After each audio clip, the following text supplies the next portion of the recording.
Oh, sorry, yeah, I forgot to actually speak. Yeah, I have to actually use my vocal cords for it to work. So hello, welcome.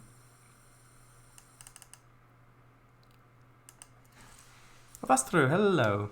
2121, I see you. Fango Fango. Oh, my favorite trombone player. Paradise. Trombone player.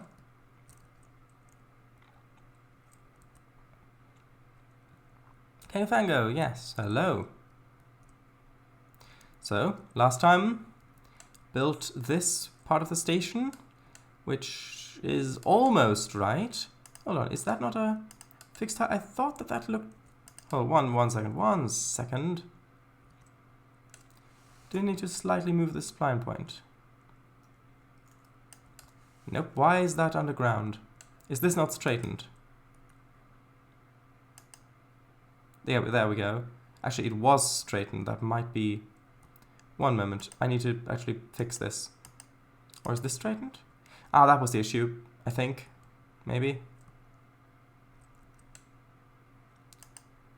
Why is that not cooperating?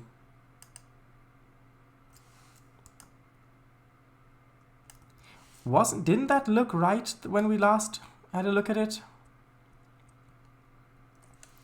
I thought it did.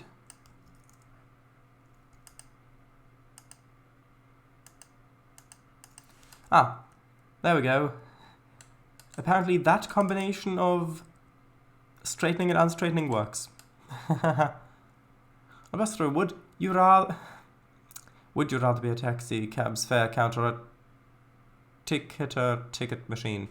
Well, I mean, obviously the bus one for Albastro, but who knows? See you, ticketer. I have more functionality. VGR, hello. No Lisa today as she is busy. Ah, it is one of those rare opportunities when we actually get you in chat. So, what I want to do today, first thing, I want to put bushes and grass along here so that this actually looks finished. Then, the second thing, I want to fill in this last block here, and then I want to extend the line that way. The tracks I want to extend all the way to where the beginning of the terminus junction begins. Yeah, where the beginning begins, exactly. Including the line that goes over the top and then comes in and stuff like that. I'm not going to plan out the actual track work because I've not done research yet on what these sorts of areas really look like. And I want to get the track work as accurate and realistic as possible. So that is something that I still have to do. But we can do the work up until that point. So, how have you been, chat? Do you enjoy containing the chatters? I'm sure it's loads of fun. Also, that grass is slightly poking through there, which isn't great. I'll have to use a different spline underneath.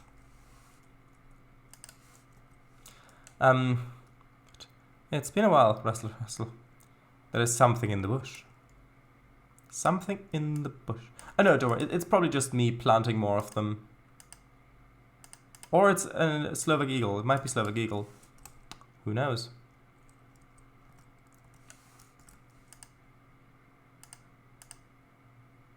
Oh, it's an algae cookie box. Don't mind if I do. Crunch. Nom nom nom nom nom. Ah yeah, most people won't get that reference.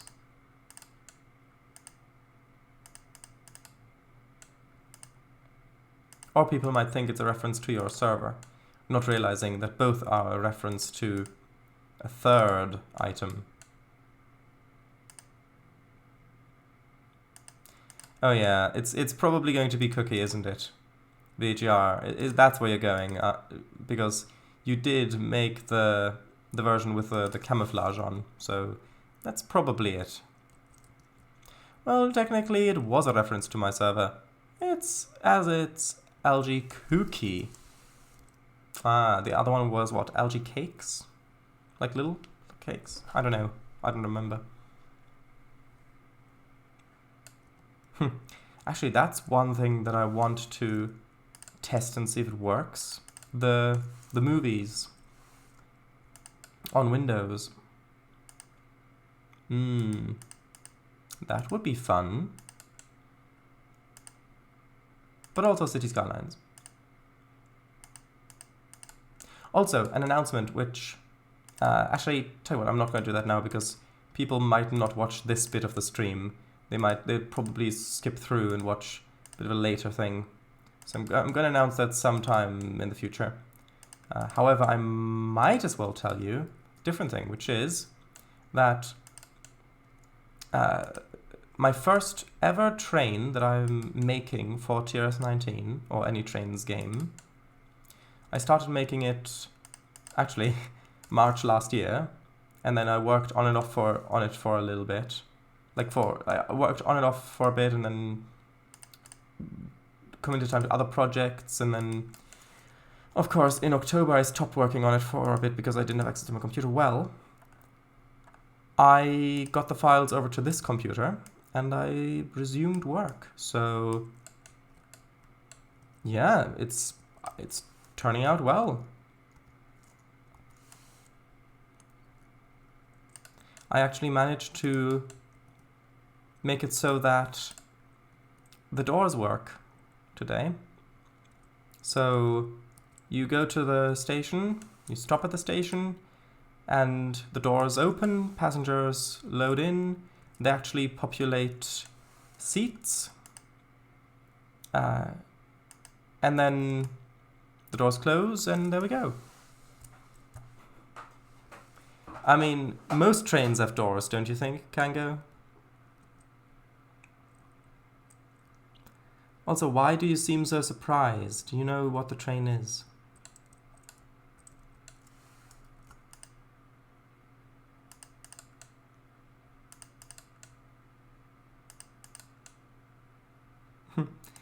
Oh wait, no, you don't know about the...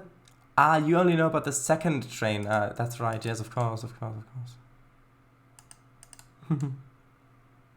Yeah, but of course, even if you did know about it, which you do, you couldn't say, so...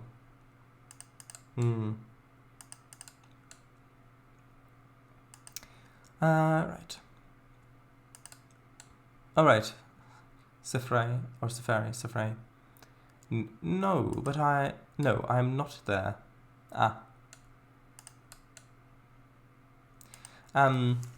The algae cookie was a reference to the algae cakes from Telltale Games BTTF Games series, haha. What?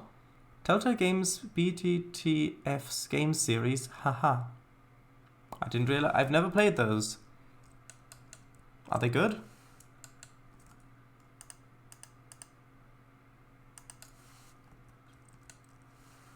Also, isn't that a bit of a strange name for a game series? Haha.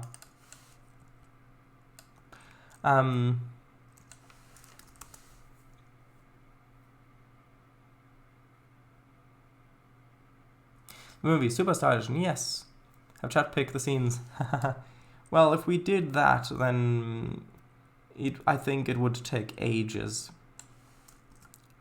Not literal ages, because an age would be, well, many, many, many years usually, but it would still take a really long time.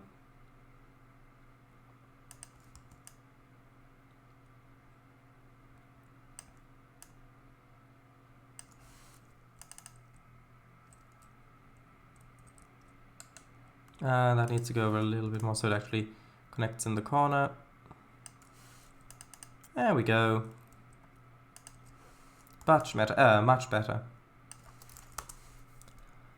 An announcement. You're expecting? I mean, I was expecting you. I am Schrödinger's princess. I see. That's not. Failure clicking of equipment. No. Oh, the first Shadow stream of the month. Oh, yes. Oh, you're Trainz outdoors. You. I do what? Huh? What do I? Of course. Oh, you're back. You're here as well. I see. I thought you were busy. For a while we had VGR, but now that you're here, I have a feeling that he's going to be in the background a bit more. Shadow, it's not BTTF, haha. Game series, haha.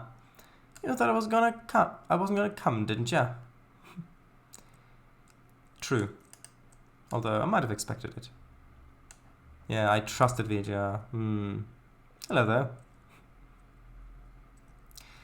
Okay.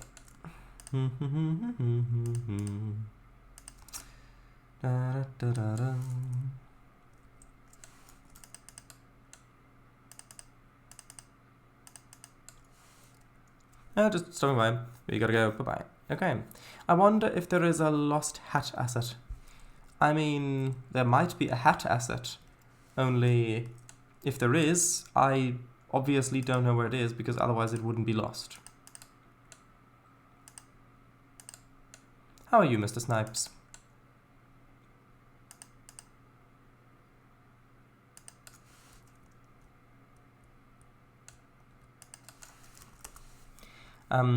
All servers, log on and prep for contact. Okay. A hat or a hat in the grass would be fun. A hat in the grass, yeah. I mean, if there is a hat asset that I can use, then why not?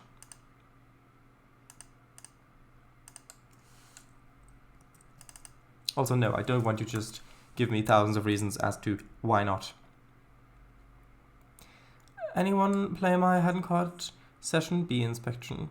8 inspection, sorry. Actually included a hat on that. Just on the ground. Oh, well, let's have a look.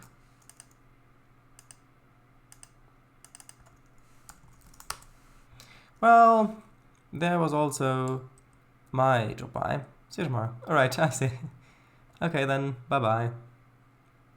Sunk a zoo worker underground.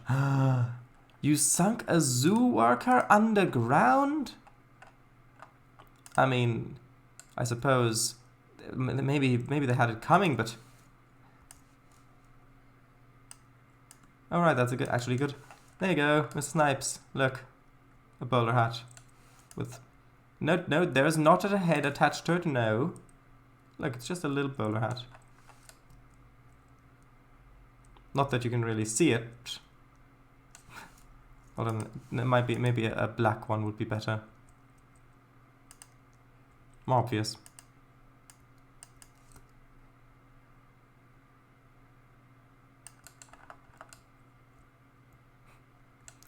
Nope, don't poke through. No, there we go. Nope, there we go.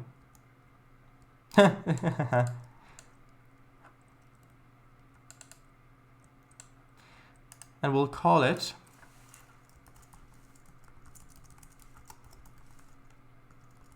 just a hat, as one word.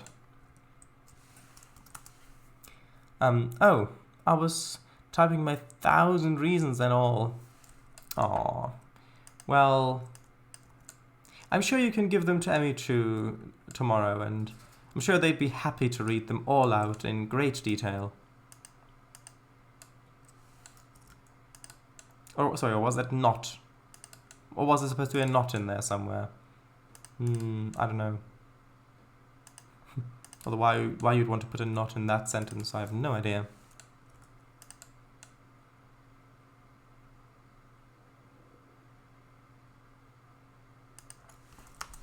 Right. Bye-bye. Amazing. I'm not sure if that was a comment about the hat or about how you're doing. Push his head down with pinky toe. No, you don't poke through. You stay. Stay.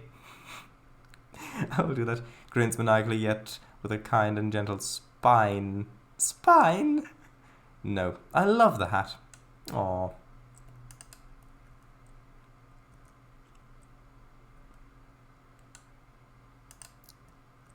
Maniacally. Spine.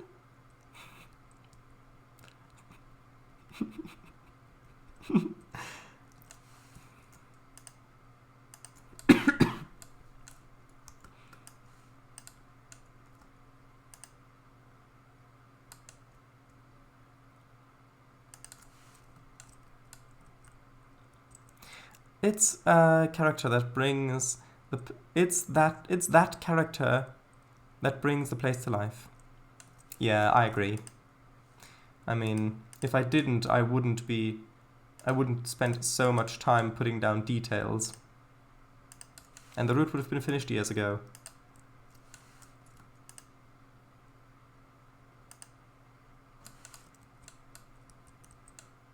Aw, that looks nice. It is great. Thank you. Now under here, or was it underhill? I'll put some grass down. Not poking through the tracks. No, I said not poking through the...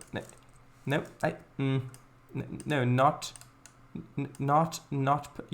poking... yeah, there we go. Although that doesn't look quite right either. Oh, because it's connected together, that explains it. There we go, that's better.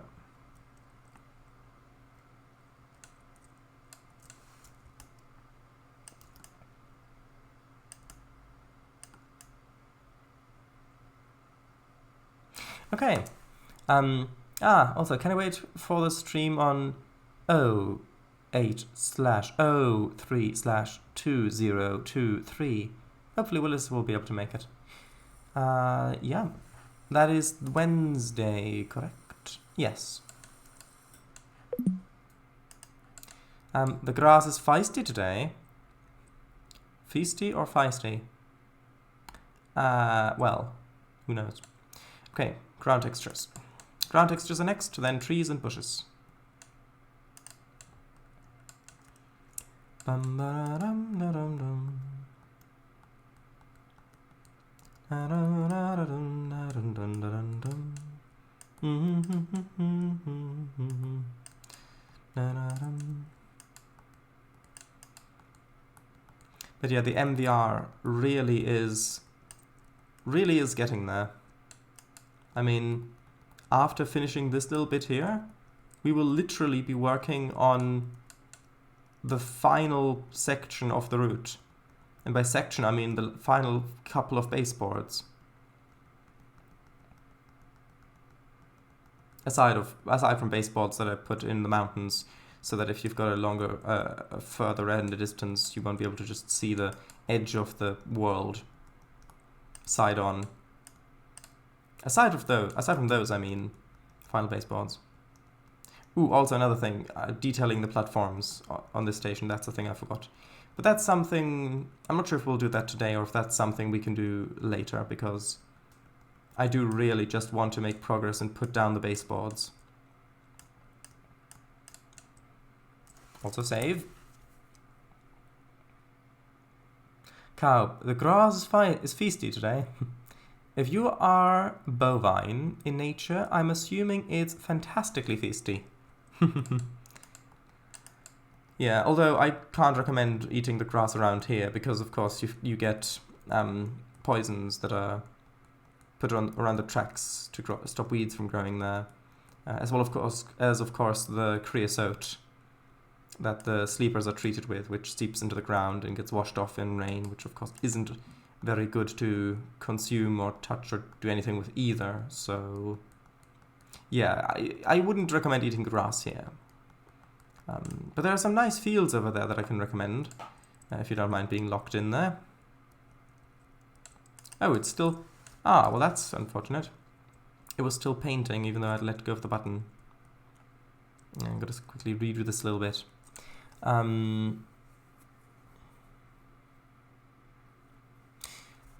No, Abastru, I shall read your chat messages tomorrow, out loud. I shall start writing my novel. Ha! Abastru, you can start writing your novel, and then we can see what gets finished first. Your novel, finished and released, or the MVR, finished and released.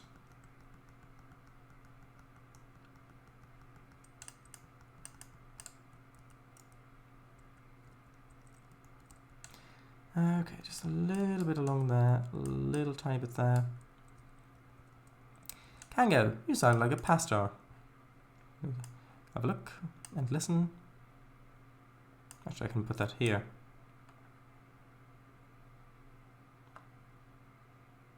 Actually, 1 second. There's the URL.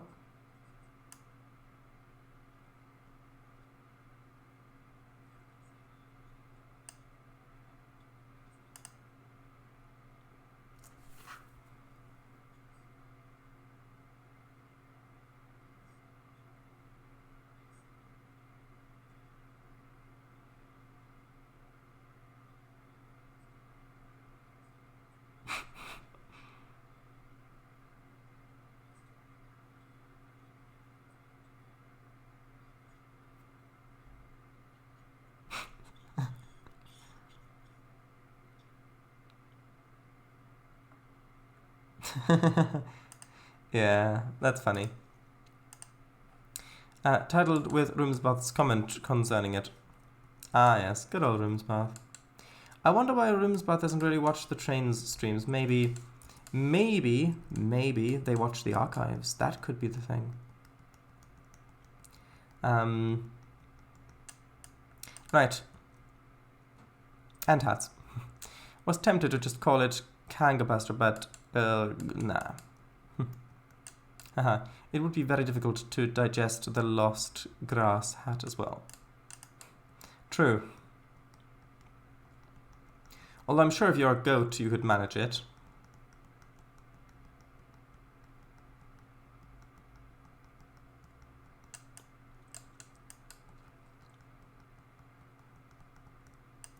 Although goats really aren't bovines, are they?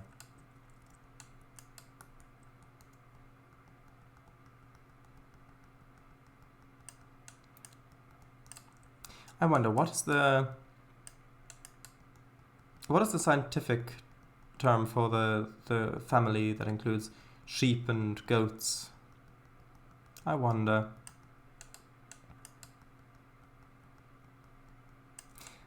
Imagine if it's actually a type of gazelle. Imagine if sheep actually are a type of gazelle. Wouldn't that be funny?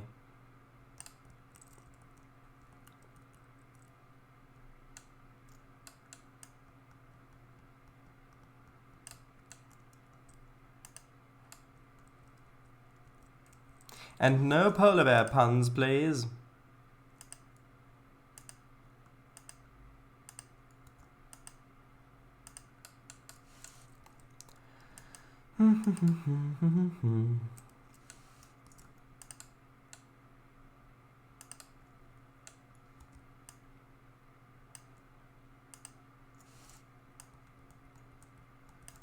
Okay, now it's time to place the trees.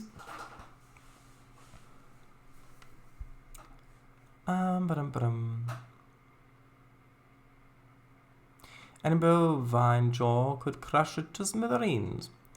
I'll leave it to the pastor to explain the difference. Kango, take it away. Shepius goatum. The goat is a member of the animal family Bovidae, and the tribe Caprini, meaning it is closely related to the sheep. Huh. Now that I did not know. So they are bovige. Brilliant stuff. Now I can get some kind of beat. I mean, if you want to start beatboxing, I'm not going to stop you, but I'm also not going to read it out as such. So did I never? Alright, I still need to paint in this little area.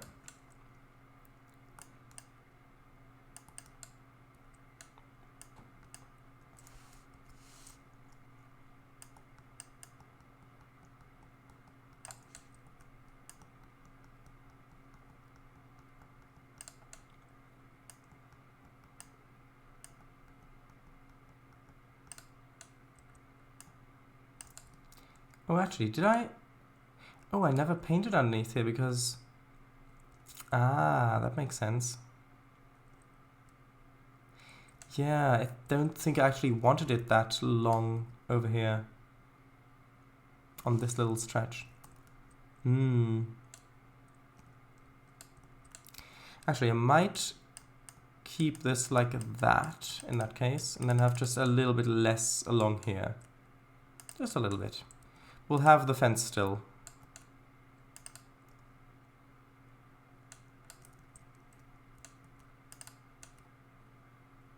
Now, is this the tree that I want here?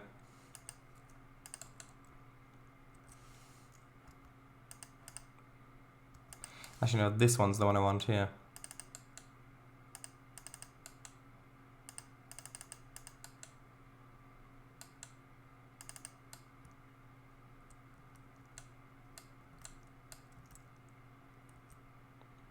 Although I don't know exactly how many of these I want.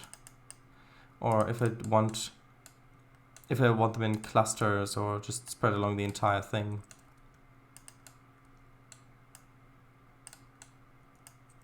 Maybe lower it down a little bit.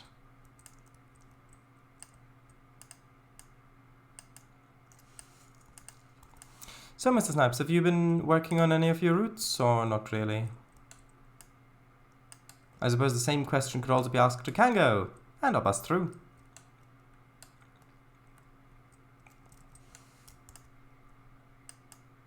Actually, I'll bust through. Did you manage to rebuild any of those hundreds of Trainz routes that you tragically lost in that hard drive failure?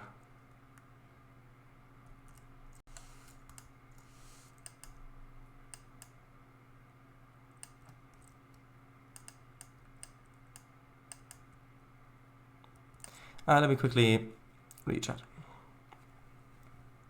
Clear throat in wait, no, beat! Boom bap, boop boop bap. Turnips, please. We need food. Boots and cats and boots and cats and... Ah, thanks. Cat. Yeah. I put on a veggie stew about 6 hours ago, and the smell is now filling the house. I hope it's a nice smell. Insert brilliant bohemian bovine, bovidae wrap. Stew is the most vile thing ever. I think it depends on the specific stew. I mean, some people named Stuart are quite nice, or even kind. In my trunk's cabin in ATS. Does it include tomatoes and or mushrooms? No. Oh, how come? Does it include tomatoes and or mushrooms? No.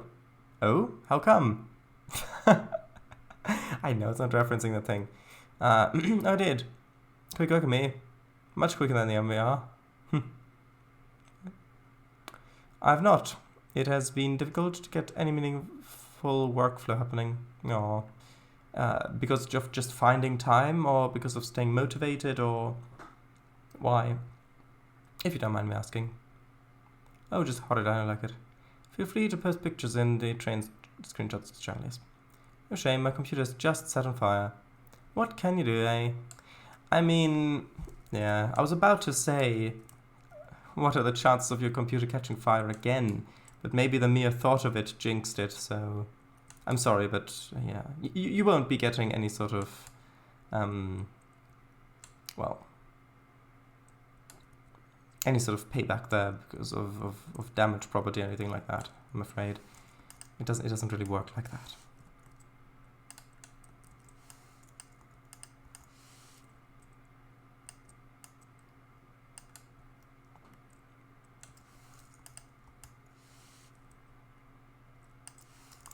And I like that, with the tree kind of being almost a little bit higher than the tracks there. That's going to be a nice bit to drive past.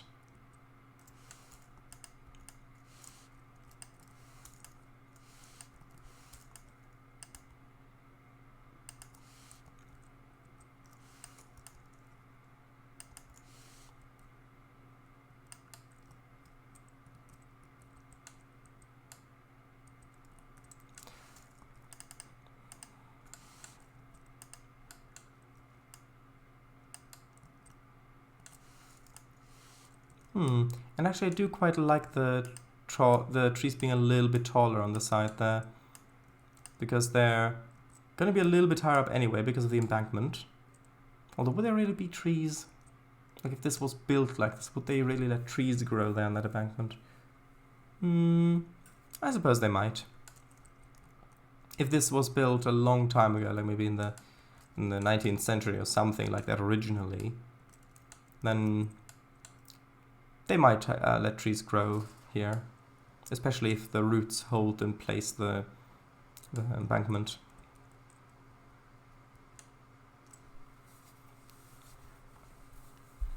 Mr. Snipes, also, today SES have released their Kenworth W900 rework in celebration of the company's real life 100-year anniversary. Cold Fire Brigade! What should they do about the ATS thing? I'm taking care of my dad. Oh right, yes, I remember you were saying. And my mind is distracted too much. If I sit down to work on a route, I feel guilty because I should be doing something else, because there's no shortage of things always need doing.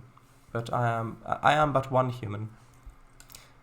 Well, I mean, you do what is important, and then if there's time left, you build a route.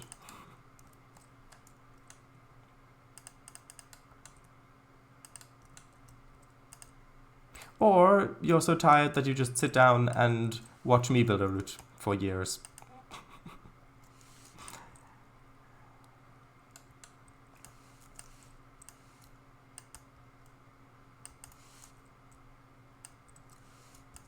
By the way, how is that novel coming, I'll bust through? How many chapters have you finished yet? Indeed, that is what I do.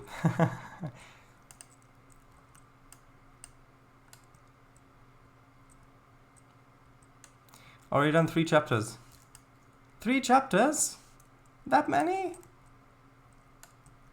I was hoping for like 0.004, but not 3. And I have tea and Chada is building a route. Aww.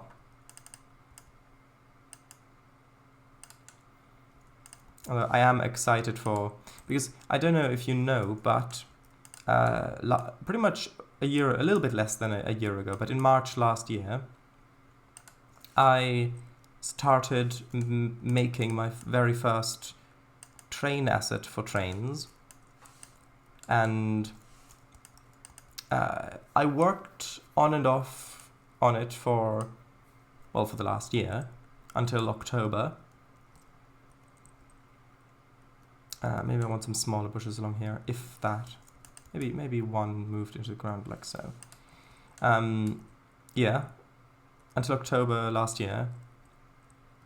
But I didn't manage to get that much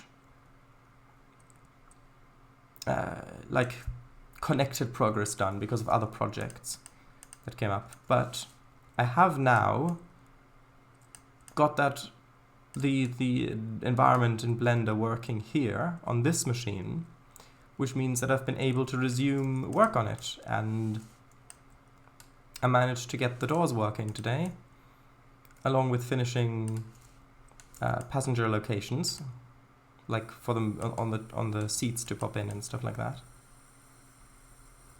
And I'm really happy with it. And I'm also really excited for making the route that it's meant for, which is another fictional one, but it's very different than the MVR. And yes, I'm looking forward to it. And that will be partially live streamed. Like I said before, the MVR, when I started live streaming this in 2020, I wanted it to be, actually that tree doesn't work there. I wanted it to be completely live streamed, so you can watch the whole thing from beginning to end being built. However, that is taking much longer than I had expected, of course. I said that a year ago as well. So the new route whenever I'll start that, will be partially built off stream, where I'll record for edited videos, similar to what I did for the Hatton Court Tramway. And then at whatever stage I am, when the bi-weekly meaning twice a week in this context, MVR, well, Trainz streams come around, that's where I'm going to be continuing to build on it. So yeah, that's the plan, and I'm really excited about there being progress in that as well.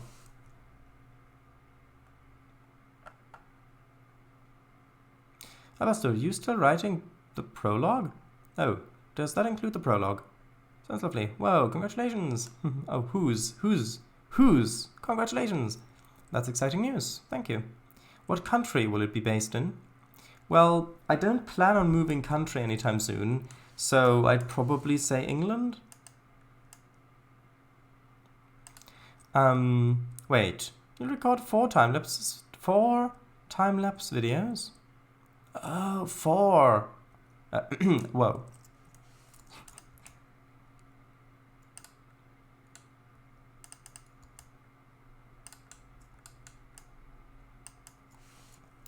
Also, I do think that this road over here would be quite a popular rail fanning spot, because you get over here, not only do you get the crossing and the bridge, but you get trains going on the main line, plus you get switchers switching out the tracks down here. Also, that's a crossing we still need to put in there.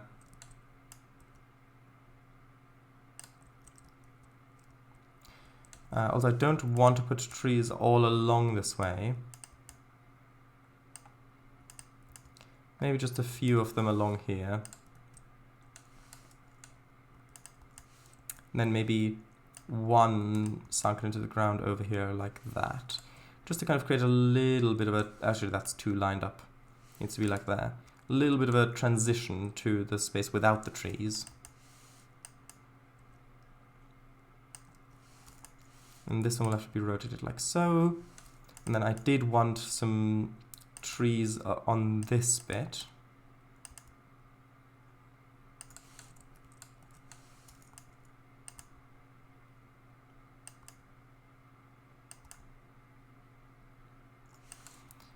Like so-ish, that's probably good enough.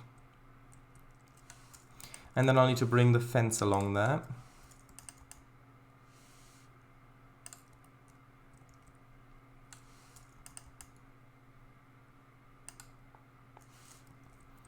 And I'll also put a tree under the ground there, which doesn't make much sense in most different other contexts, outside of like sandbox building games.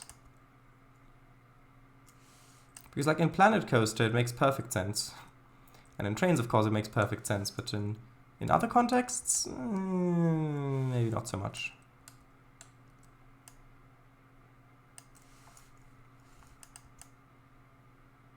Oh yeah, OMSI 2 of course as well, yeah.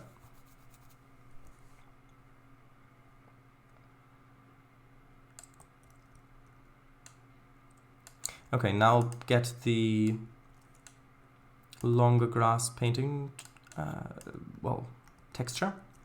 And I will actually paint a little bit underneath just some of the trees along here as well. Oh yes, and I had the little coniferous trees as well to put along. I think I'll put down the fence first. Also, did we ever put down... Yeah, I'm sure we put down like a parking lot for the...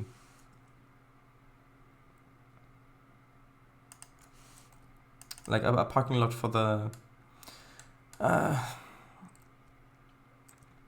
for the yard workers. I do believe so. Right? Surely we did that. No, we didn't. And don't call me Shirley. No, we didn't. And don't call me Shirley. However that is emphasized.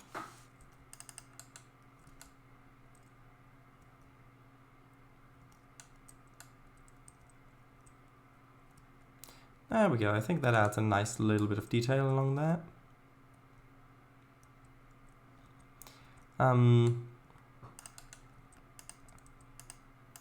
Then I'll quickly have a look about these trees. So I think some of these moved into the ground might look quite nice along here.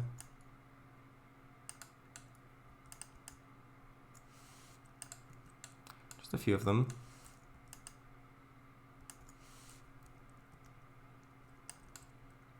Isn't there a smaller one? No, that's 15 meters. I mean, yeah, that's clearly quite small, but not exactly the thing I was looking for. No, I think this is the smallest one. Well, maybe we can get some variations size-wise. Nah, they all look pretty much the same, except for that one, maybe. Yeah, I think that one is a little bit smaller. Do I actually like that there? I don't know. No, I don't think so. Maybe in the corner there.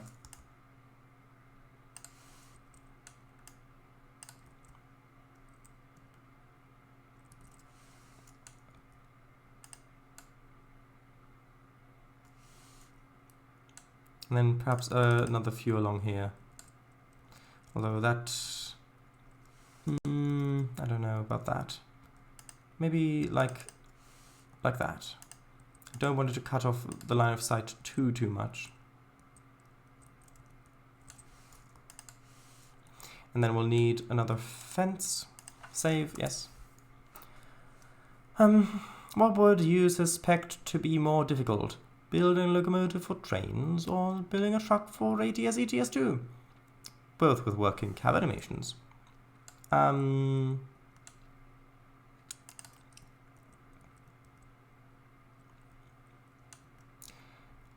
Well, honestly, I don't know. I would, if it's... do we need the fence along there as well? It's going to go down to the tracks anyway.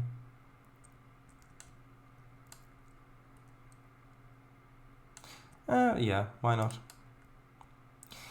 Like, I don't know. I mean, like I said, I've only partially ever made a train for Trainz, because I'm still in the process of doing it. But I think... Therefore I am... No, well, yes, but... the thing is, with Trainz, you can use other people's bits that are on the DLS. So you can just, for example, with the engine sounds or whatever, or engine specs, if you find a locomotive on the DLS that handles the way you want yours to handle, you can just link to that other asset, and since you're not modifying it in any way, you can just use it, basically.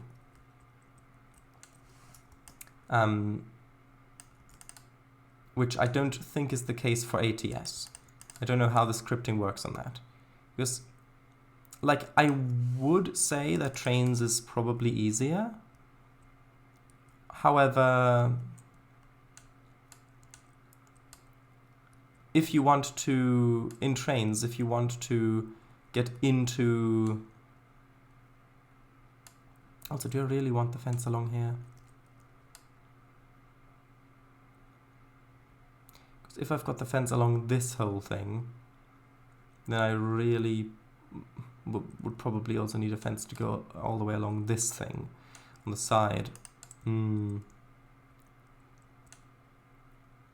don't know. I don't want to spend too much time on this currently.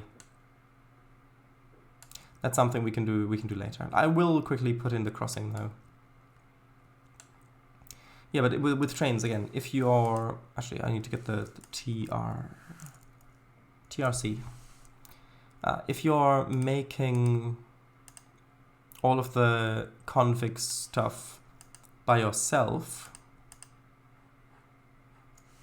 then learning how all of that works with the documentation, how it is, which for a lot of it is, as far as I know, non-existent. I know there's the wiki, but that has outdated information on it, and for some stuff it doesn't even have any information on it, so yeah. But there is a wiki for that, and you've got the community as well to help, which in my experience have been very helpful. Is this too much?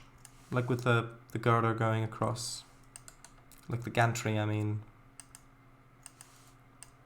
Would the other one be better without the gantry going above it? Or is this more...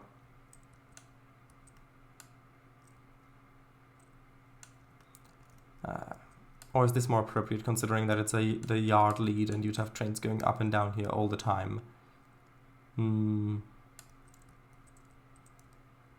Maybe this is good. Actually, which crossing number would this have to be? But yeah, with trains, if you just... The great thing with trains is that you can look at how other people made parts of their assets, at least on the trains side of things. You can open any asset in Open for Edit in Content Manager, and then actually it's X0. So we got up to 28, so this needs to be 29. 1 second. X0, 29, and 1. I'll continue after this because I don't want to lose count. Pressing stop. X 29, no, 0, 29, and 2. And I'll only have one of them ring because otherwise it'll be too loud, perhaps. X 0, 29, and 3. I think maybe 100 is fine.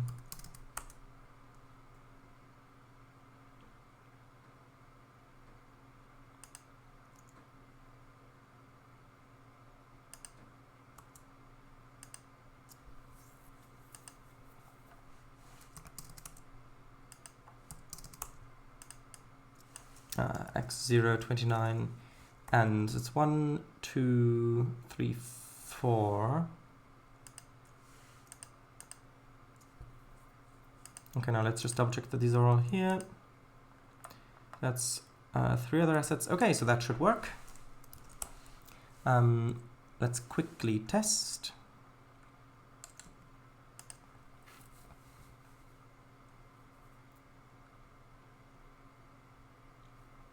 But yeah, the errors in Trainz usually, I mean, a lot of them are documented in the wiki, but it's quite clear that the wiki is written by people who know how it works, and so it doesn't always go into enough detail or give enough context for a lot of the things. Like, for example, one of the errors is, I think, EV05 or whatever, and it's ATT not found in mesh whatever, I think, or something like that. And then you look it up, and on the wiki it says that it means that the attachment point hasn't been found in the mesh. But it doesn't go into any more detail about what might be the cause of that, or like, do you like what to do about that, like or what sort of things might, like how to troubleshoot it or stuff like that.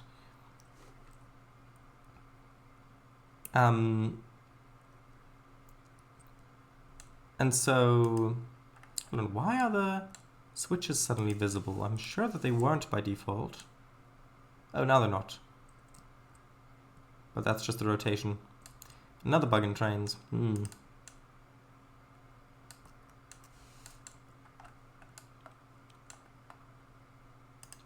Where is it? Junctions overlay. Okay, let's just quickly see how well this works. So yeah, the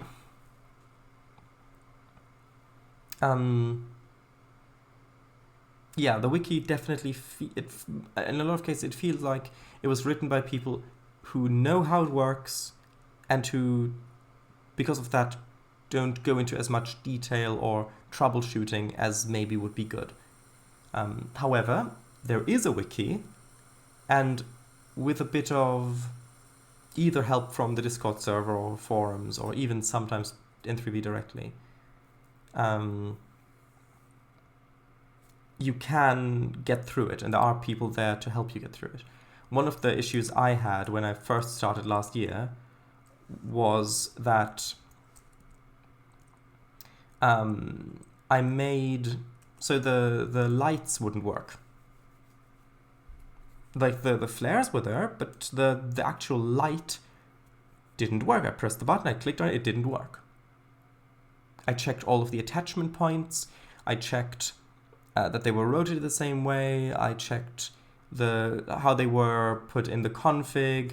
I checked all of that and it just didn't work. I sent the files to some very, very kind people on the Discord server, and they had a look at it. They couldn't figure it out. We spent so long, and even though they were content creators themselves, they couldn't figure it out. And then I ended up contacting N3V about it. And as it turns out, the issue was that there was apparently a fuel level in the config, which, oh, there we go. Yeah, this needs to lower much sooner, maybe at 200 meters. Also, that's not entirely going across far enough, I think.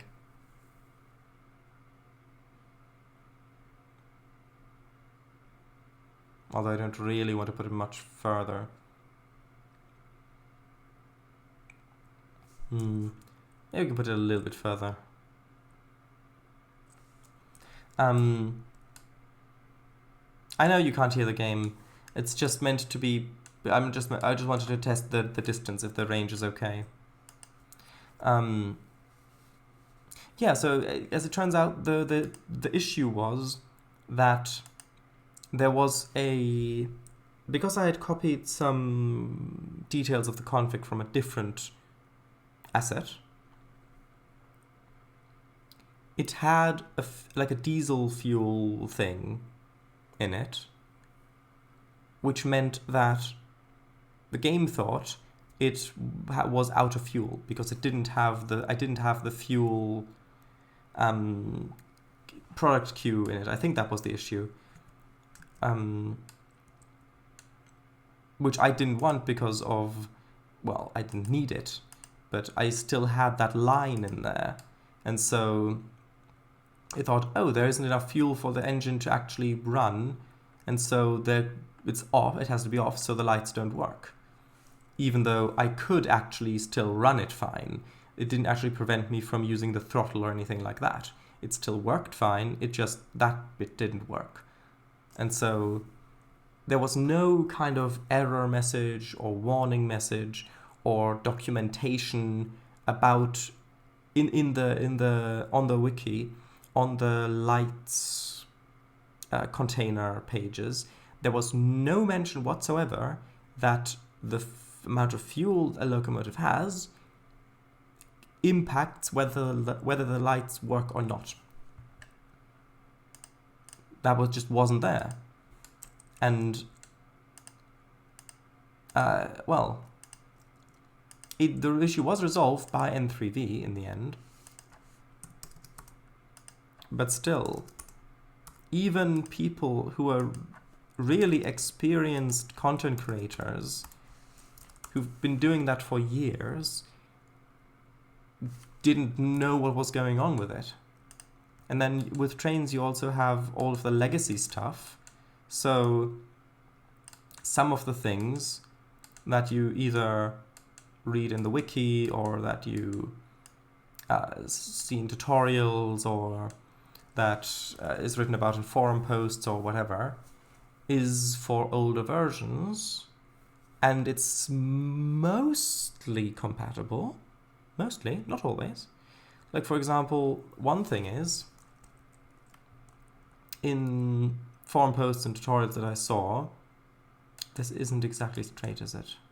No, hold on. There we go. Actually, what did I want? I wanted to...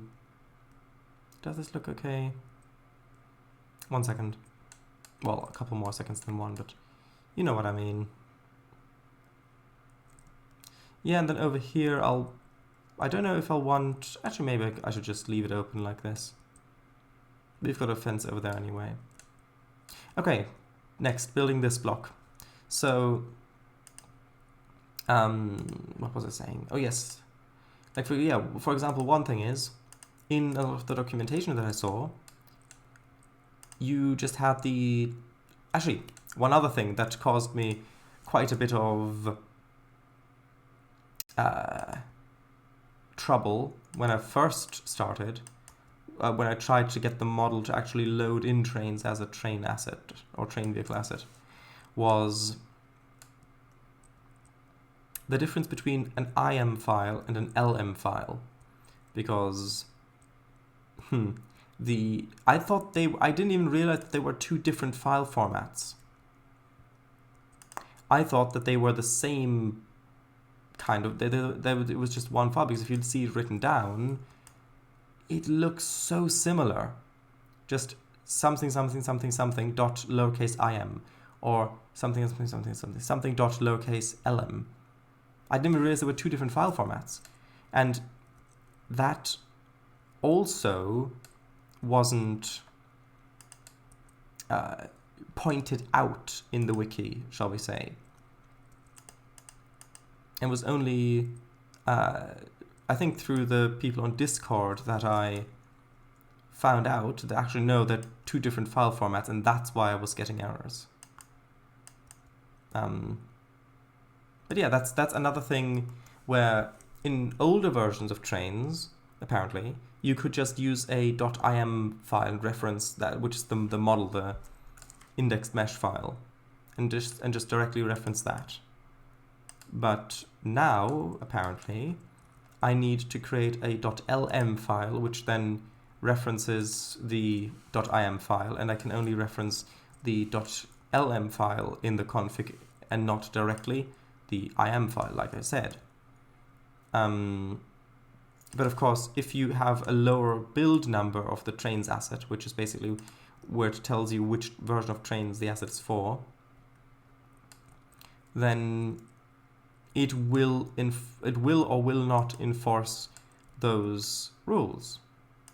So if you find an asset and you want to see how someone else put that asset together, and you look at the config to try to figure it out, then how it works for them without errors may not be how it works for you, because you might have a more up-to-date build version set, and then that might mean that you can't have it the same way, which makes sense.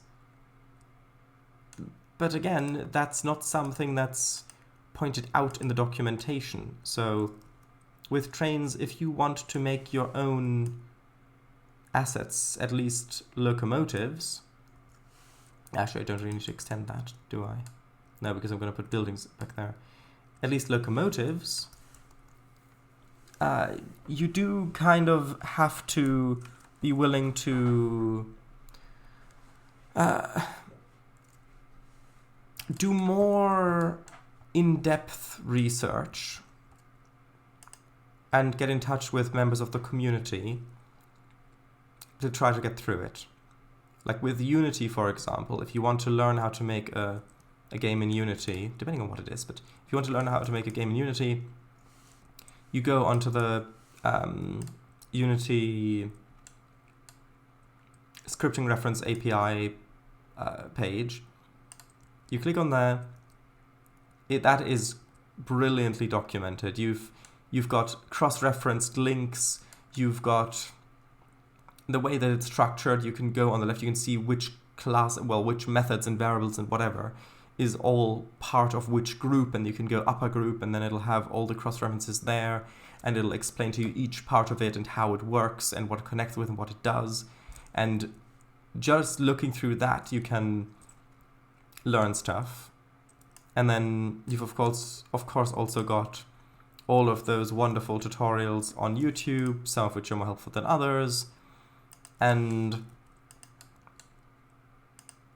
it also is quite clear if something doesn't work for your version, because if you write some code and then you get an error, if it's using a deprecated function, it'll tell you the function is deprecated, don't use it, use this instead. And so, at least in most cases. And so that's not something that Trainz does. You'll just get an error, and then you'll have to figure it out from there. And the error messages usually aren't that helpful in Trainz, I found. However, I do think that actually once you've figured out sort of how it works, I don't think making a locomotive in Trainz is that difficult, or making a locomotive for Trainz is that difficult. Because basically, once you've made the model, which of course you would have to do anyway, even for ATS, ETS, you basically just put in like empty game objects in Blender or dummies in Gmax. And you give them certain names, like for example, A dot whatever means A for attachment point, or yeah. And then, for example, where you want the bogies to be attached, you just have to create an empty game object, put it where you want, and name it A dot bogey F or whatever it's called. I don't exactly remember the exact terminology for it. Or for example, the limb, which is where you connect to another train. You create an empty game object, you rotate it the correct way, you call it limb front, or A.limb front, or something like that. Or limb back, or rear. And so once you know that that's sort of how it works, then it's not that difficult. And then you, in the config file, depending on what it is, you can then reference those attachment points and put them in the correct containers, which are basically just like paragraphs in the file.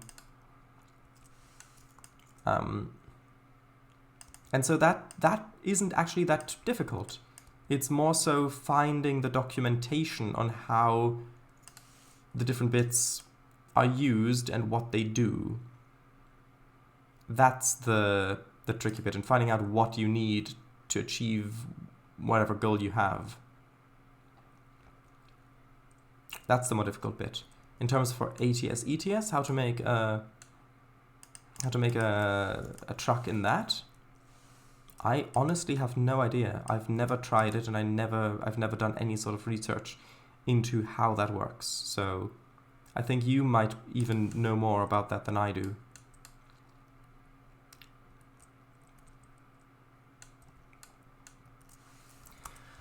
Stream chat. Right. What would you suspect to be more difficult? Building a locomotive for Trainz, or building a truck for ATS, ETS2, both with working cabinet animations? Well, so if you're making a locomotive in... Wait, haven't we already been through this? Maybe we have, I don't know. Fun fact, the R in MVR stands for really. Could do with more cats. Haha. Oh, is that also what the R in Albustru stands for then? Must be, I think. Yes, I know that's a bit of a contradiction, because if it must be something, then it doesn't really matter if I think it that or not, because then it kind of has no other option to not be the thing.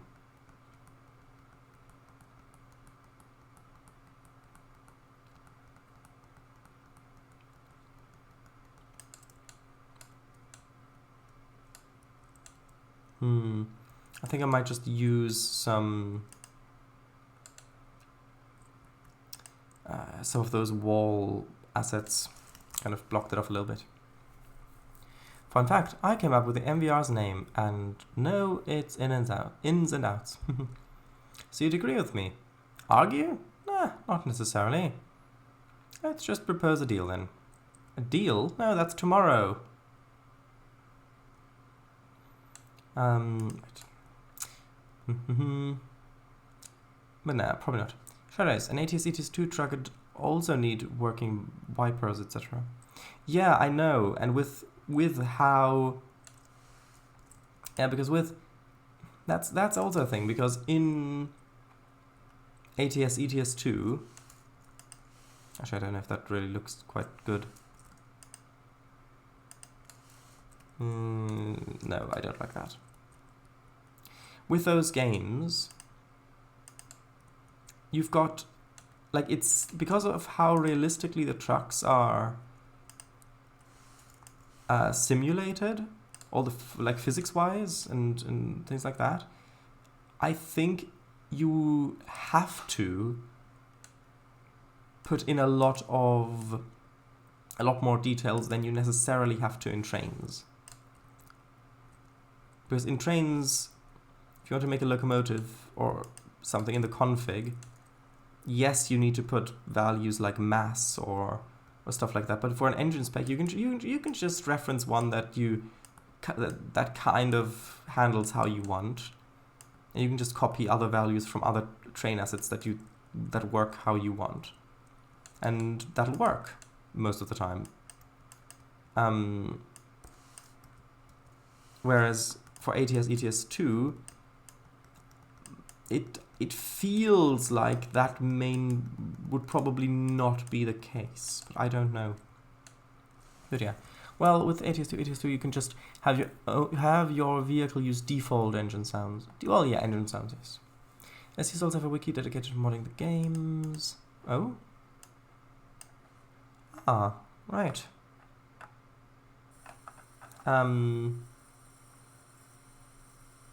Oh right, this is just the Blender tools. Oh, and documentation.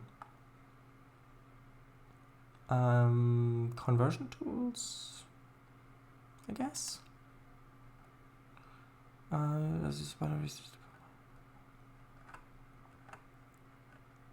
Usage.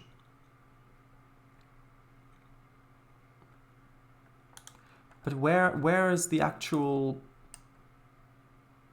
Oh, engine, is that maybe it? I don't know, where is the, like the scripting reference where it tells you how to set different the different stats for the truck and how to position attachment points and how to set like the suspension springiness and how to position the wheels, how to actually turn them into wheels that work, and how to do the materials, like and all that sort of stuff. Like, where is that on this? Is that in the SCS Blender tools? Terminology and basics? Ah, here we go. SCS root object, SCS game object model, parts variants. But this just feels very brief to me. Like, where's the in-depth sort of thing? I don't know. As well as the SCS Blender tools, yes. Don't worry, the link doesn't actually do anything. Do you always... Shardis, do you always only have one of them ring? Not always. Not always. I find it reassuring that useless documentation is not unique to Dovetail Game Sim. Yeah, Code Monkey, hello. If you're still here, that message was sent about 20 minutes ago, so... If you're still here, welcome. Yep, there's the stream title. We can't share the game, yeah. Someone should make the 1945 Dyson landliner from Australia. It'll work really well with a singular bogey in front. Ooh. I saw the picture anyway. Yeah. So what's the difference between .im and .lm? Well, the im file is an indexed mesh, so that's the actual, well, the actual model file, basically. It doesn't include the animation, but it does include the mesh, as well as the list of objects in there. You can have multiple objects in there, like for example the attachment points, the empty game objects. Those are in the IM file as well as how it's unwrapped and all that sort of stuff. The LM file is a file format. How do I want this to look back here? I might just put a few more buildings back there. But yeah, anyway, the LM file is kind of like a file that tells, at least from how I understand it, it's kind of like a file that tells Trainz how to use the IM file in a way. So, for example, if you have lodding, there are different ways you can do lodding, but I think that the up-to-date version, like that they want you to use, is via the LM files. So actually no, that doesn't look good. Lower down. Yeah, so you can have a lodding mesh table in there and information on that, and you can set in like where the cutoffs are and which meshes, which IM files to load for the different lodding stage and stuff like that.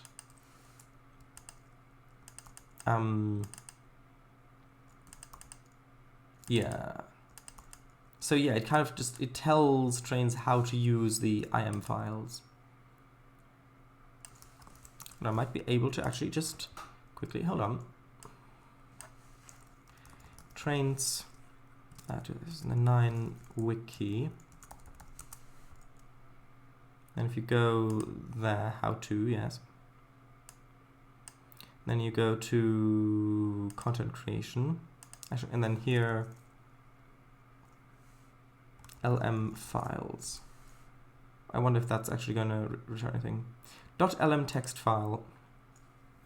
There you go. .lm text files are ASCII text format files describing a single model with multiple levels of detail. There you go. Yeah, and you have to have the .txt after it, but you have to omit that in thing. And then here it'll tell you a bit of information on it and how it works with things. And then they even have an example of a file, which these are really useful. These are really useful, except when they're outdated. There are some in here that are outdated, the examples, and they are less useful. But yeah, so, and then this is actually this is much more explanation here than you usually get in these wiki pages. But yeah, so there you go. Actually, I'll post it when I've read the rest of the chat. Right, so what's the difference between, right, maybe use geranium by the station of JVC's flowers? Maybe, I don't know. Wait, you don't mean this geranium, I'm assuming. Or is it a spline? I don't know.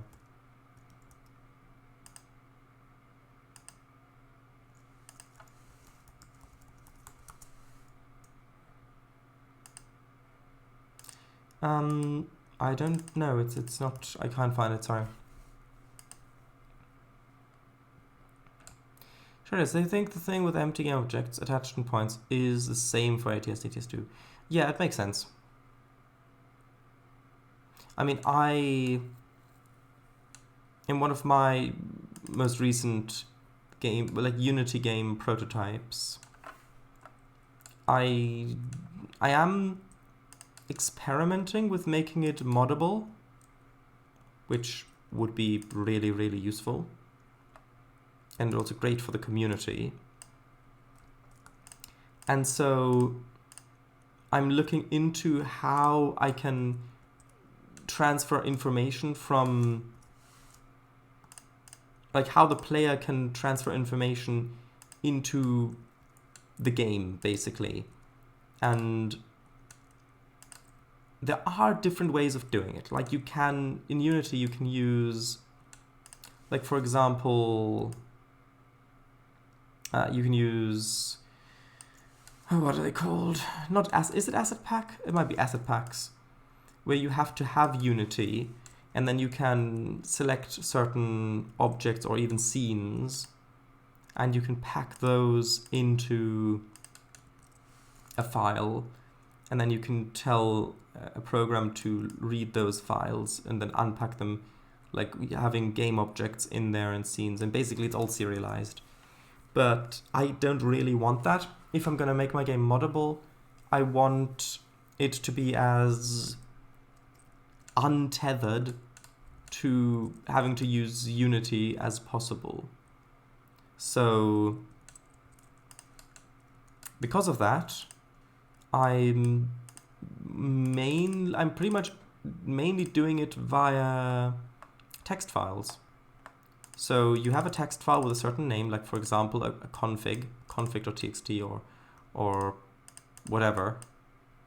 Actually no, I want some darker textures a bit, but not that one.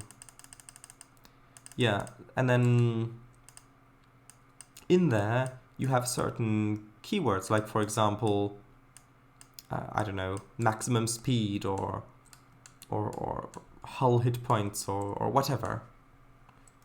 And then you can put those files in a very specific location in application support or wherever you have on Windows, like %update to % or whatever, or program files. And then you read the text file, you get it by name because it's in the location, and then you read the text file, try and put all the lines into an array. What am I going to do with this space back here? I think I might need some trees back there because it's just an empty space and I don't like the way that it looks currently.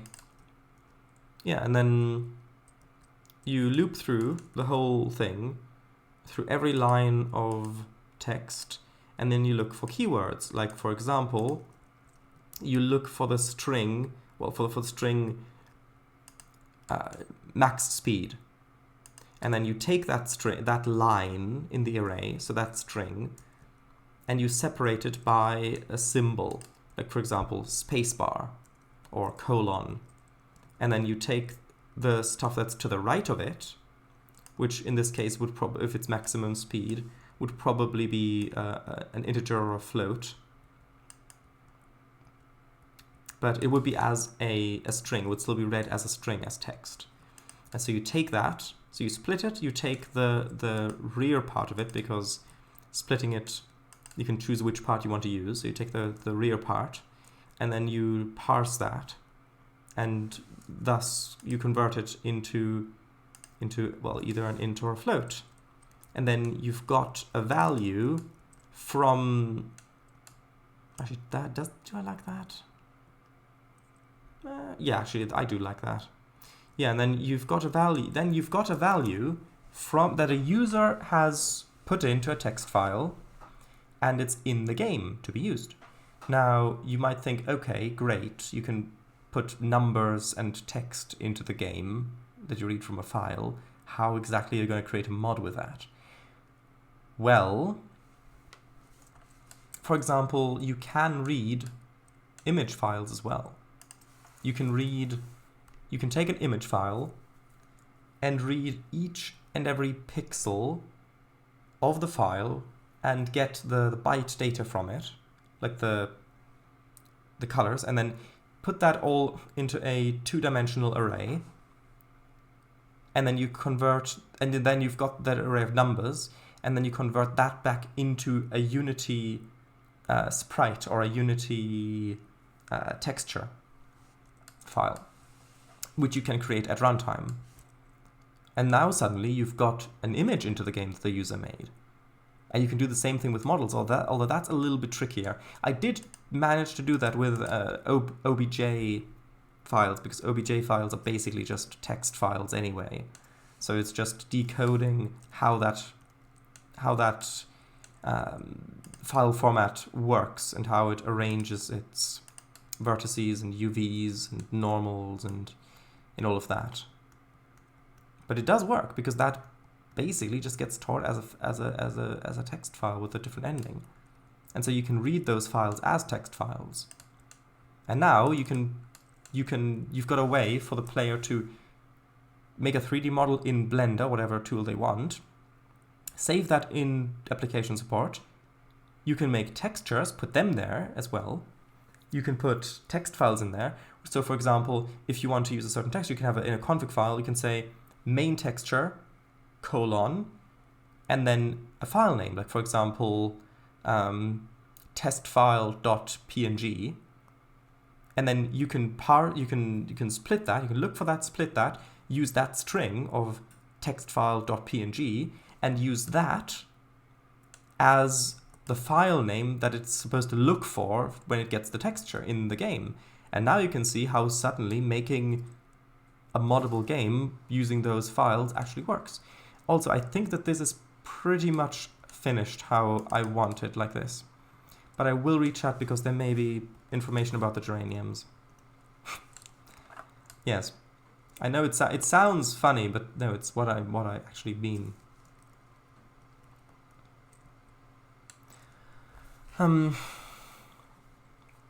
So yeah, having basically, well, with the empty game objects, they're basically, I think the bits that I used is the position, so that's 3 numbers. The rotation of it, sometimes a scale, but the rotation of it, also 3 numbers. Well, technically 4 if you're doing quaternions, but no, 4 numbers. And also the name of it. The name of it is usually used as a key, so that you can tell, for example, with a.bogey, you know, the program knows, this thing's called a.bogey, I need to place a bogey at its position values. And that is very useful. It's an easy way of transferring all of that information, converting it into just text, basically, and then converting it back into something useful. For the customization slots and such, and the wheels, I believe. Oh, that big brown building opposite the station looked great. Sitcom laughter. Is the sitcom laughter relating to the big brown building looking great? Wait, what? A deal tomorrow? Yeah, of course. Not yet had too big of a look around the SES modding wiki, so I'm not sure where the in-depth stuff is, but I do think that it's there somewhere. Dyson landline for Trainz, I mean, that would be fun, yeah. There's just the image. Right.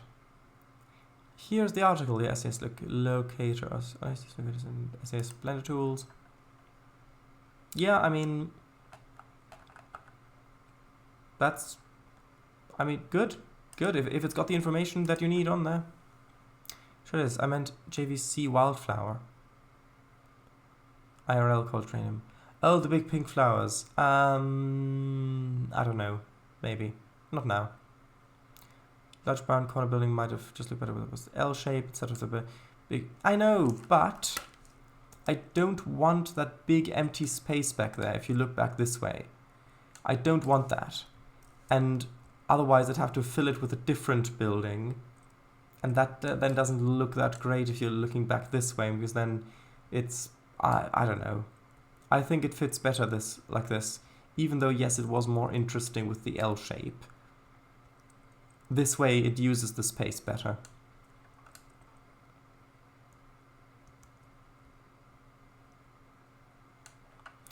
Up to you though.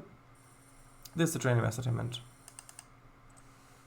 Yeah, I think I know which one. Yeah, I know which one you mean.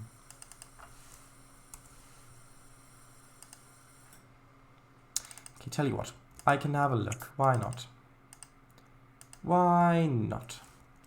Do I have it installed? I do not believe so. No. Okay.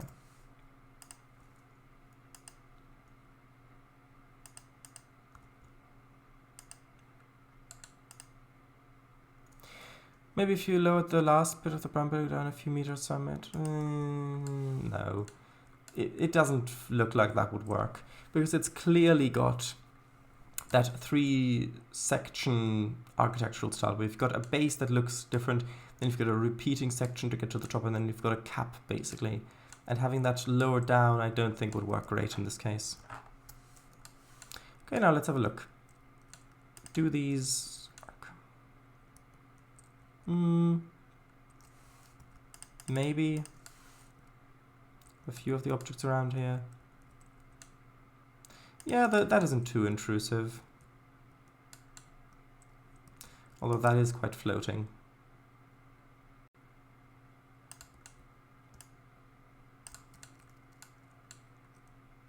Yeah, there you go. Right, so we've got about half an hour left. So I could spend that by detailing a bit of the station, but I don't want to do that. I want to extend the tracks. And before we extend the tracks, we need to figure out how much distance we want until the junction begins for the terminus. So firstly, we need crossovers for the yard lead. So starting from here, that'll probably take a bit of space, probably until there. Then we've got it. Didn't see it before, as the tutor just before box wasn't taken. Oh, this is what I meant. Oh, is that a different asset then? Oh, you didn't mean the other one then. Let's have a quick look at this. Come on. I don't want to spend too much time on this though. Ah, this one I do have, I believe. Is it this one? Oh yeah, that one. I don't know if that would be a little too intrusive. Although maybe not.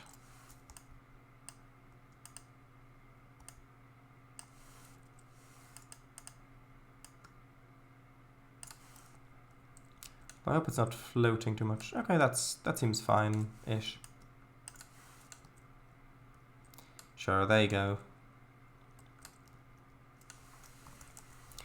Those are bigger and pinker. 2.5 micrometers until the junction. Ah, welcome back. I never went, but thanks. Okay, so let's just zoom out a bit. So if we need a little bit of space for the crossovers, probably until there or something like that. Then coming through. Honestly, I'm probably just going to have the tracks going straight. I know originally I wanted them to curve back down this way. However, given the building block nature of this, I think just having it continue straight and having the blocks just continue along would be the best solution. So how far then? So we've got, maybe I have a straight out eastward? No, because the point is I want to keep the tracks in alignment with the grid. So at the moment it's aligned this way. Yes, there's a little bit of curve, that's fine. But it's roughly aligned this way with the grid. So I can just continue to do this. If I have the tracks bend, then either the grid will have to bend with it, which I don't think would look very good, or it will have to basically cut across diagonally across the grid, which means that making the terminus and making all of that around there will be so much more time consuming for not that much gain. So I think I am just going to continue it straight ahead. And consider we've got the station up there, we've got that going down there with a big yard in between. I think maybe having the terminus start over here might be good.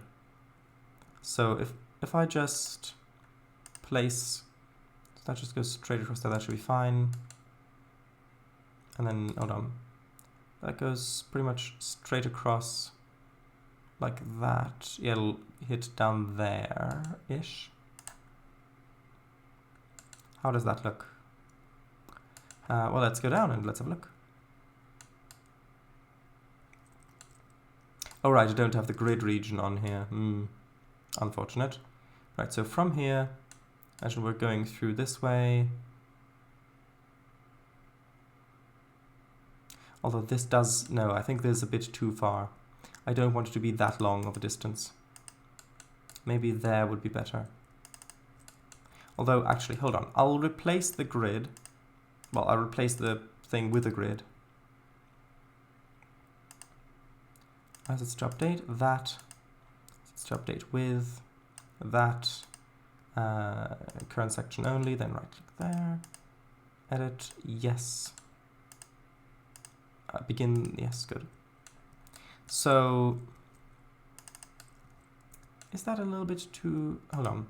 Let me just quickly increase the render distance slightly so that we can actually see the city from the other end, so we can get a better sense of scale. So we've got the station here. Okay, then continuing down this way. Maybe having a very slight curve down that way, and then coming up to about there.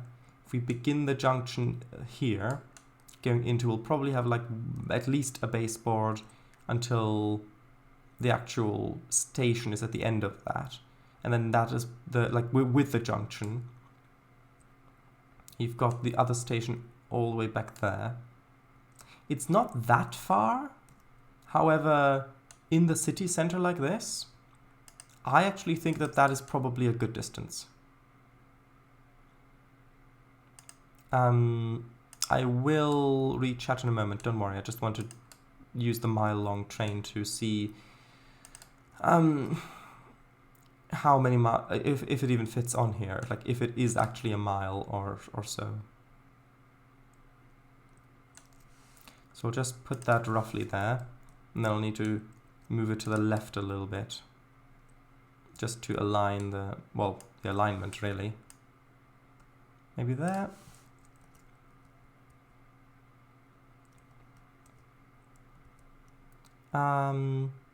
Yeah, a little bit more.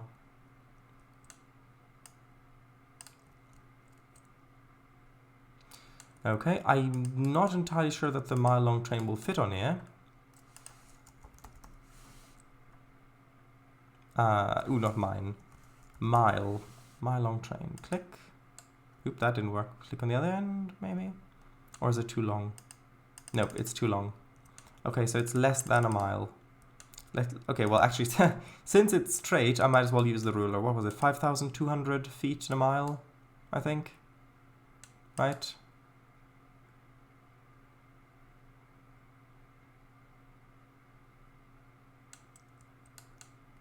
Okay.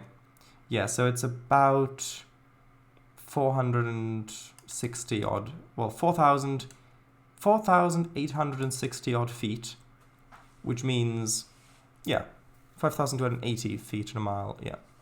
So it's a bit less than a mile between stations, which I think that close, like in downtown, by the terminus, I think that makes sense. I think that's a good distance. What do you think? Is that a good distance? Chat, to the rescue. I meant that the track be correctly aligned with the grid. So it's not diagonal, but straight. But I think it does make sense to keep the same heading, but terminus platforms are not always aligned to the incoming tracks.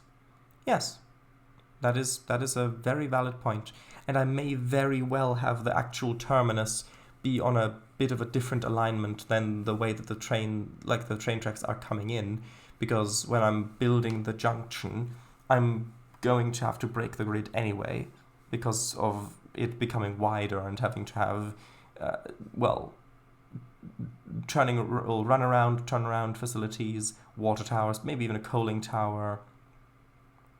So, yeah. I'm not too knowledgeable on this. What's the closest station to London Victoria? Well, I mean, London Victoria might be a little bit different because it's in Britain and in London, and London has, ever since the 19th century, had really quite a dense train network. So I'm not sure that London would be as good an example for this American route, especially since this is long distance stuff. This isn't, Newark maybe. Yeah. Although it's not, I'm not just specifically asking for like real world comparisons, but more so what would feel right on this map.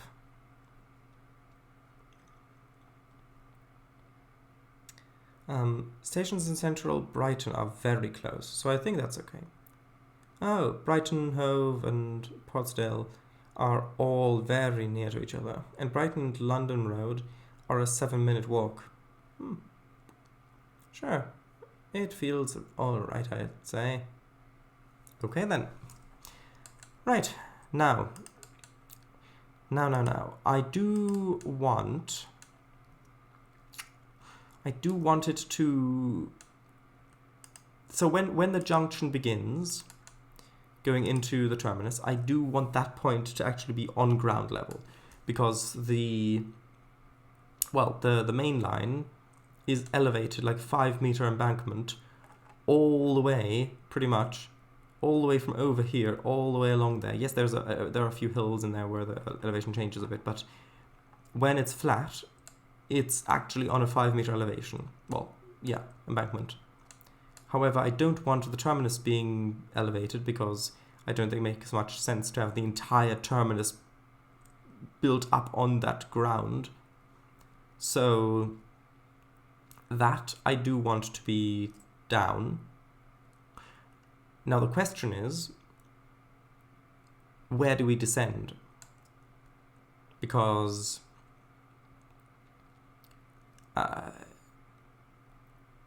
okay, one option is we could keep going on the elevation on the embankment until somewhere like around here or something, and then descend to meet the ground just as the junction starts. The other way we could do it is to have most of this being... Actually, hold on, I need to reduce the render distance a bit. 1 second. Yeah, having most of this being flat to the ground and only having it start to rise up somewhere around here, for example.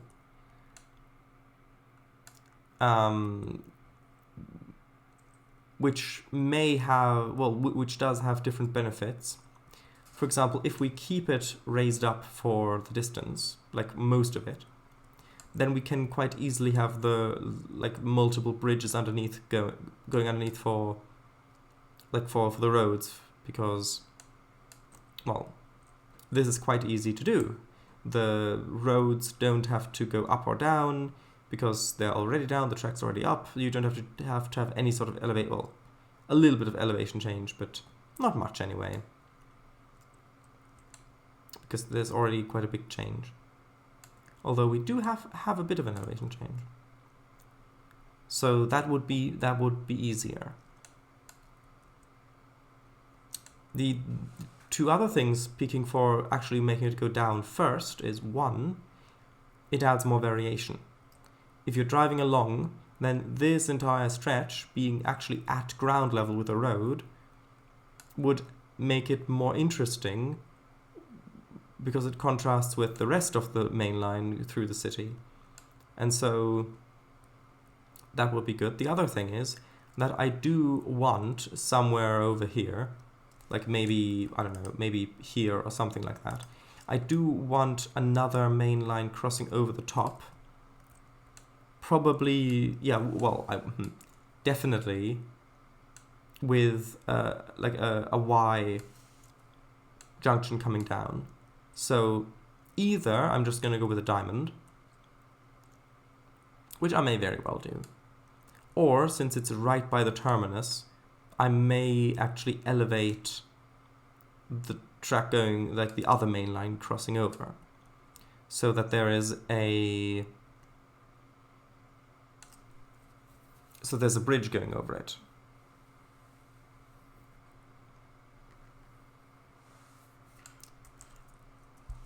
And in that case, it would make more sense if this is already down before then, Let's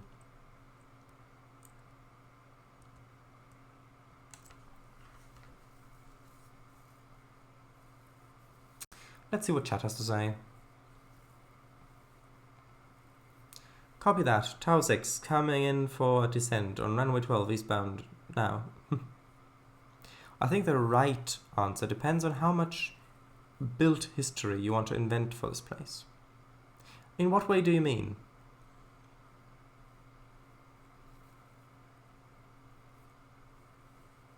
Elevated main line crossing over in a city? Thanks for fast driver. I mean, personally, I was thinking more of something like in, well, Denver wasn't actually the one I was thinking of, but Denver is a good example as well, because you've got Denver. Hold on, where is the train station? The train station's... Is that the train station? No, this is the train station. Union Station, yeah. Come on, I need satellite view, please. Okay. Come on. Come on, push. Put that. Okay, there we go. Yeah, see, because here you've got a terminus. Actually, this may not be as good an example as I remembered. Globe view, yeah. Yeah, so you're coming out of the terminus, and then you've got, in this case, it's the highway crossing over. So you've got these bridges going across, and you've even got one crossing underneath it. Then then it carries along, and it kind of splits off in a whole bunch of different ways. And then here, you've actually got the tracks raising up. You can see on there, they're raising up, raising up, raising up. And then they cross over the top of this other line coming in from the bottom. And then they cross over the river and kind of go past the yard, and then I think merge up back here somewhere. I think. I can't actually see. There's a station here anyway. But actually, this kind of looks a little 3D. Anyway, yeah. So you've got those kind of crossovers over here as well. Look, you've got one line coming up and going over, and it looks like there's probably some sort of transit system, maybe, considering that there was, there was like a train station like this here. So this might be some sort of transit thing, which would make sense that they don't want all of those trains blocking the freight line going into the depot.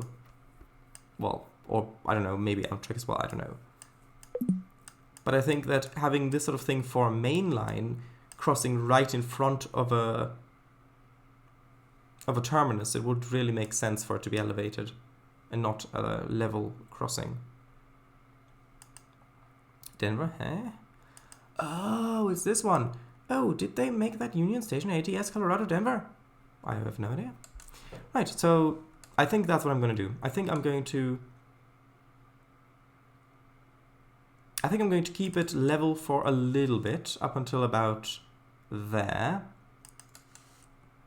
and then have a grade going down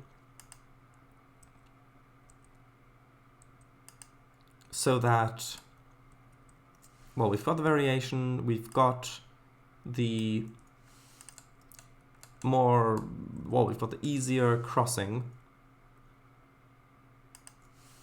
I think that's going to work out quite well. Yeah, that sounds clever. Good. Good? Good. Well, yes, I realize I've slid down the chair a little bit, but I am feeling a bit tired, so I'm not going to do anything about it now. Because this is actually more relaxing than the other way. Real railroads affect and are affected by existing buildings, land ownership, and geography. You could make fake history and justify the layout, or, in my opinion, just do whatever feels interesting.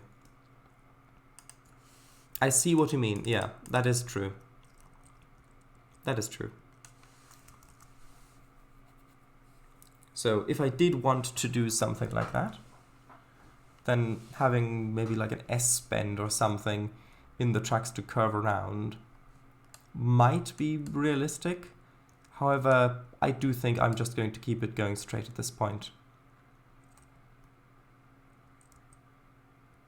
Yeah, I think that feels right. Plus, plus keeping it straight does also cut down on the building time for this thing. And given how much time it costs building this, even though the buildings are just only right beside the tracks, that is a thing to be considerate of as well. Not that it should necessarily get in the way of building an interesting scene, as you clearly know if you've watched any of my MVR building stuff. But yeah. Now, what sort of grade do I want coming down here? I think, oh, is this a gradient or is that, yeah, gradient. I think maybe negative 2%. Given that you, actually, I don't know, is that, actually that would get us down to, that would get us down right about here. No, that feels a little bit much, maybe negative 1.5%. Sure it is, will you also put building splines on the right side? What sort of splines do you mean?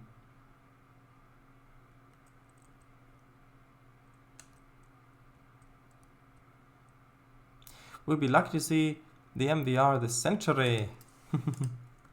Oh yes, definitely, definitely. Well, you'll definitely be lucky, not you will definitely see it this century. Don't have any confusion there.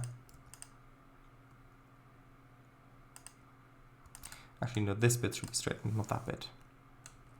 And then I can remove that spline point. Like the ones you have on the left that included the garbage truck. That was not a spline, that was just a building group. And maybe, I don't know. I don't want the two sides to look identical though.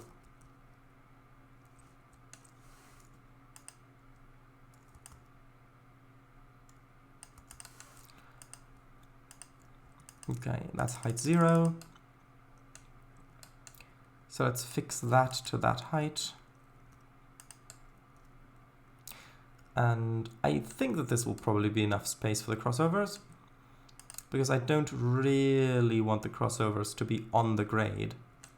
Because even though that would be interesting perhaps, it would be really quite difficult to get right with things like the frogs as well, especially if the grade changes. Like it does here.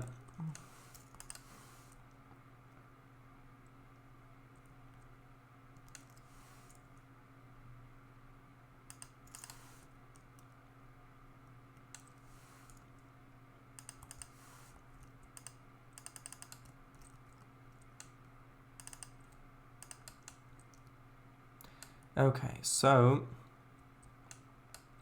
now I'll align the terrain to the spline.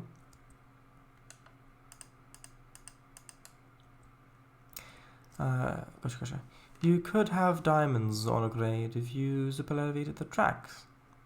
That is a good point, but doesn't the track in Trainz, like, can you super elevate a track that's going straight? Because I think you can only super elevate a track if it's on a curve, I think. Like if I do that and then, is it, or is that just track condition? News, that's super elevation. Degree limit, if I like do put that up at like, I don't know, 25. I don't know if that is actually going to be a good number. I don't usually use this that much. See, that's going straight. If I then go into the middle one at 25 as well, then you can see it's not actually super elevated. If I bring it over to the side, you can see then the further I bring it over to the side, the sharper the curve gets, the more it super elevates, you can see. You can see, looks like a roller coaster like that. Yeah? And then the closer I bring it in, come on. Come on. Yeah, there we go. The closer I bring it in, the less it gets. And then if I put it over on the other side, it elevates the other way. So you can't really have a super elevation on a straight line. Now the diamond maybe doesn't have to be in a straight line, but still. Yeah, it does, of course, support super elevation, yes. Okay, now. How much distance do I have for the crossovers? Let's have a look over here. Or wherever I had the crossovers. Actually, no, I had them back this way. They were... here we go. This... I think I might need a little bit of a longer stretch of straight track. How many feet? This is about 240 feet. Okay. We do 240 feet over here. Is that actually going to work? So if we started right there, 240 goes up to there, and that's the majority of our space. So that I might have to make these crossovers a little bit shorter. How about if we only did maybe like 180 feet? Because this doesn't have to go, although that's too short. I think that's too short. 200 feet?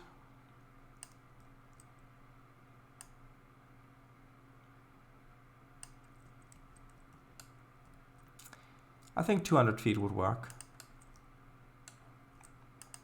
Maybe we do have to have some of them on the grade, just because there isn't enough space. No, is that actually connected to the spline point? Yeah, it is. That's a bit annoying. Oh, and it doesn't actually remove the... Okay. Actually. Oh, that's actually annoying. Hold on. I'll have to start that about there.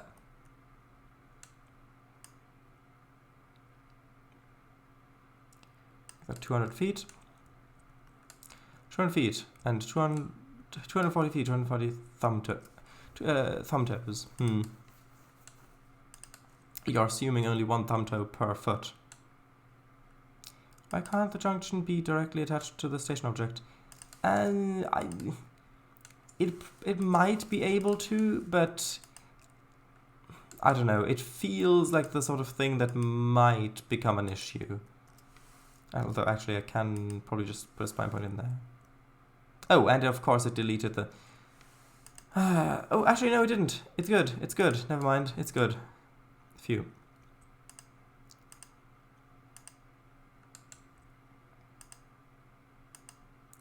Yeah, so... It feels like the sort of thing where if I moved the station or if I changed around some things with it, it feels like it might not be a great idea having a junction attached right to it. I don't know. I can't give it any more. I can't give any more precise information on that. It's just all the years of me playing Trainz, that seems like a sort of thing that should perhaps be avoided to avoid issues. Can't get it any more precise than that, I'm afraid. I'm not afraid, but I'm sad to tell you. Well, not really sad, but you know what I mean. Unfortunate. It's unfortunate that I have to tell you that that is the case. There we go. Okay, so 200 feet.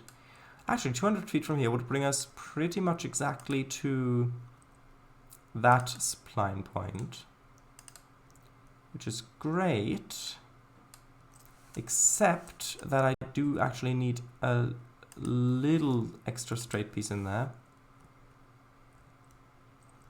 because I have to have a little straight piece after the junction, like after the switch, and before it curves down, which means we are actually just missing one. So it looks like one of these will have to be on the grade, which isn't perfect, but we'll see how it goes. So you can just use the same spline point because it has to be straight the other way, so that'll work. And connect that up to about there, which means I'll put in, because I have to have a little straight section here, so I'll put in spline points on all 4 tracks, and then some more over here, and then I'll straighten these bits, and then I'll put in the track crossing over. How does that look? Actually, that looks pretty good.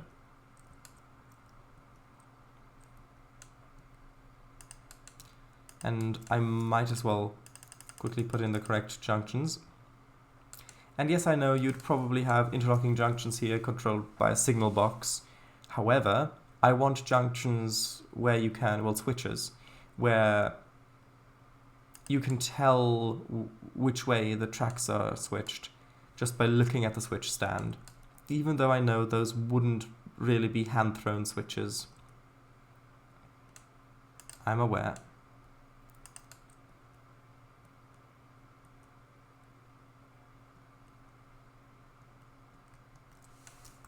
Okay, so if I put that there, yep, I need the other one.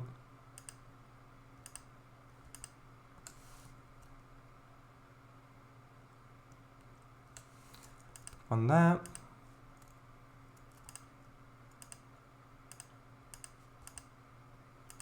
And that needs to be straightened because for some reason it wasn't.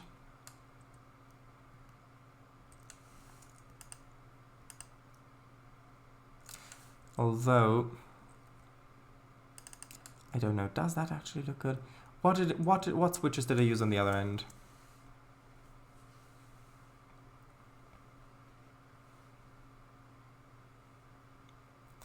Why can't they just... Right. Mutant thumbtoes? Why? Ah, okay then. Where do the mutants come in? No, seriously, the fire exit's locked. For entrance. Mutant from multiple thumbtoes. Why though? If it's just if it's one thumbtoe per foot and both count at 240, what's mutant about it? Oh yeah, that's something I really liked with CMR too. The heading visible switch stands. Yeah. And yes, I did just use these over here. Okay, so that's good. Yeah, right. Especially up on session 1. Early yard worker summit. Summit.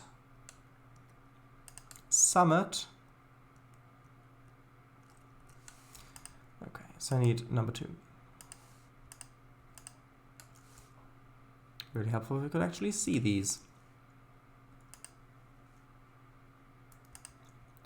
Need one over here.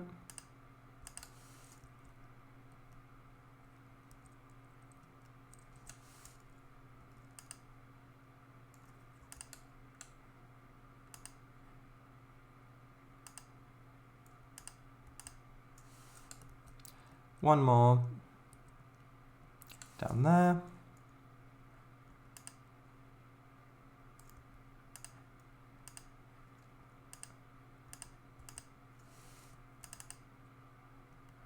And then I can delete the rulers.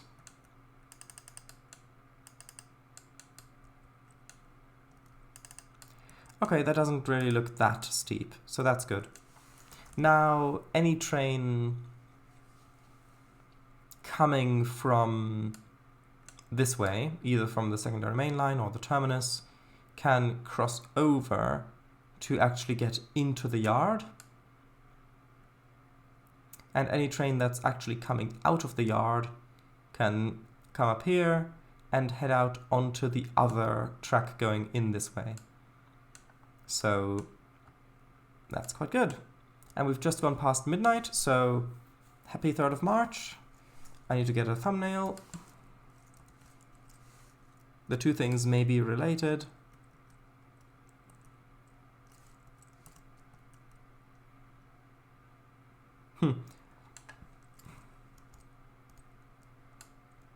Maybe just like this. Although I'm not certain that that's actually a good thumbnail. Yeah, you can't really see the tracks going into the distance, so that's not very good.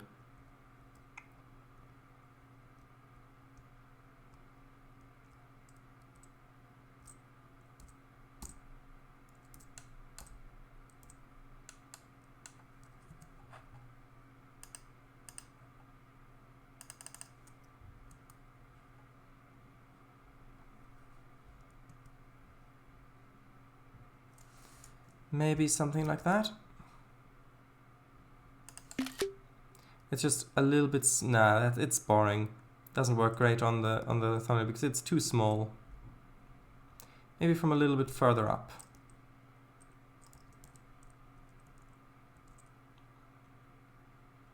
Maybe just something like this.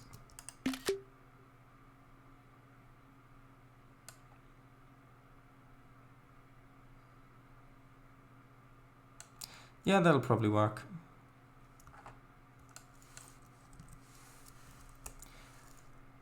Okay, well, thank you all very much for watching. Tomorrow, Minecraft. Yeah, Minecraft will be happening. So, yeah, see you then. Bye-bye and good night.